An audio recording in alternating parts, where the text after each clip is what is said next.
ketika tanah air dijajah, ketika harga diri bangsa diinjak-injak, suara siapa yang paling lantang membelah angkasa? Suara ulama. Ketika rakyat kelaparan dan tertindas, siapa yang berdiri di barisan paling depan? Ulama.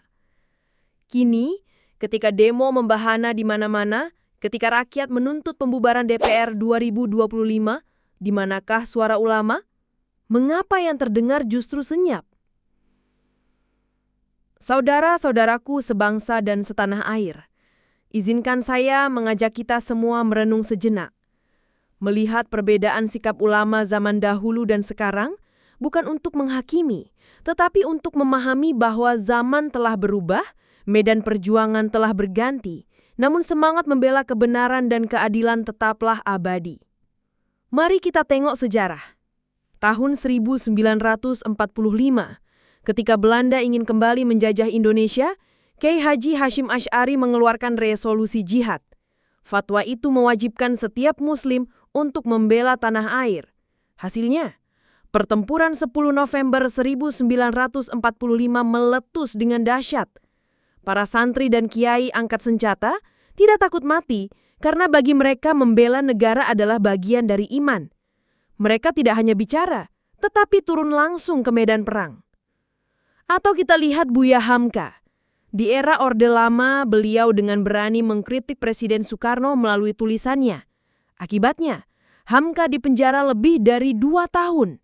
Tapi dalam penjara itulah justru lahir karya besarnya Tafsir Al-Azhar. Prinsipnya teguh, lebih baik dipenjara asalkan kebenaran tetap disuarakan. Lalu bagaimana dengan sekarang? Ketika ribuan orang turun ke jalan menuntut pembubaran DPR 2025, mengapa suara ulama seolah tenggelam? Apakah mereka takut? Apakah mereka tidak peduli? Ataukah mereka punya strategi perjuangan yang berbeda? Saudaraku, jawabannya tidak sederhana.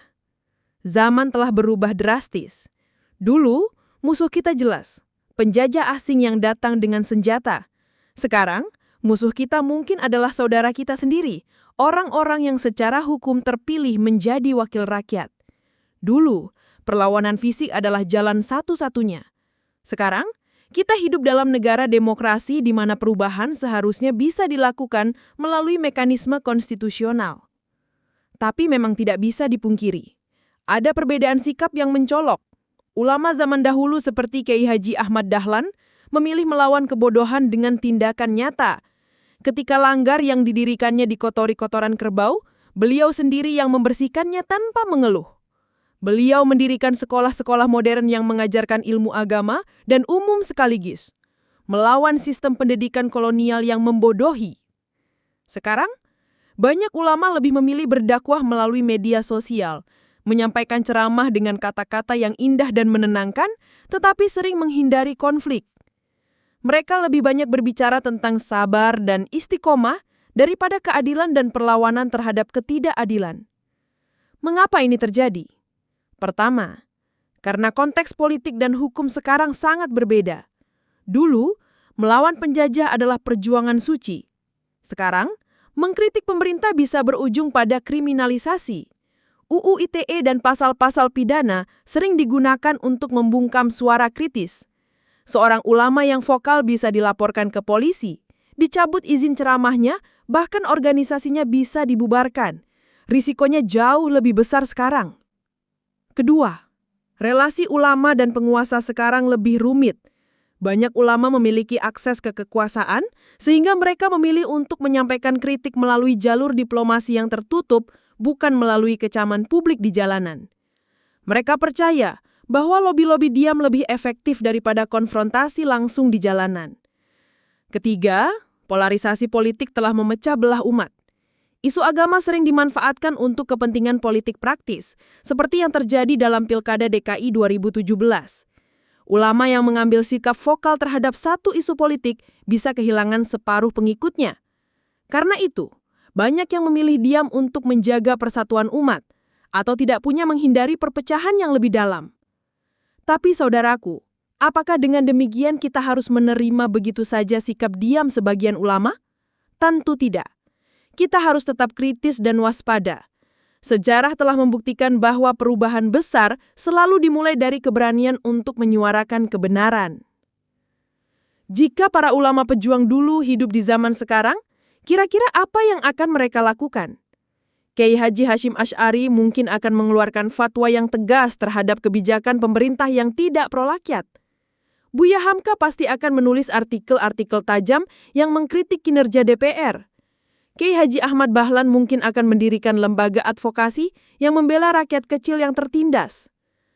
Kita tidak bisa hanya menunggu ulama bertindak. Rakyat juga harus berdaya. Kita harus belajar dari semangat para ulama zaman dahulu yang tidak hanya berdoa, tetapi juga berusaha dan berjuang. Mereka tidak hanya mengeluh, tetapi bergerak melakukan perubahan. Demo menuntut pembubaran DPR adalah bentuk kekecewaan rakyat yang sah dalam demokrasi. Tapi, demo saja tidak cukup. Perlu ada strategi yang lebih jitu, seperti menggalang dukungan untuk judicial review, mengajukan gugatan class action, atau membangun koalisi masyarakat sipil yang kuat untuk mendorong perubahan melalui jalur hukum dan konstitusi. Ulama seharusnya bisa menjadi penjaga moral bangsa, memberikan tuntunan spiritual sekaligus sosial.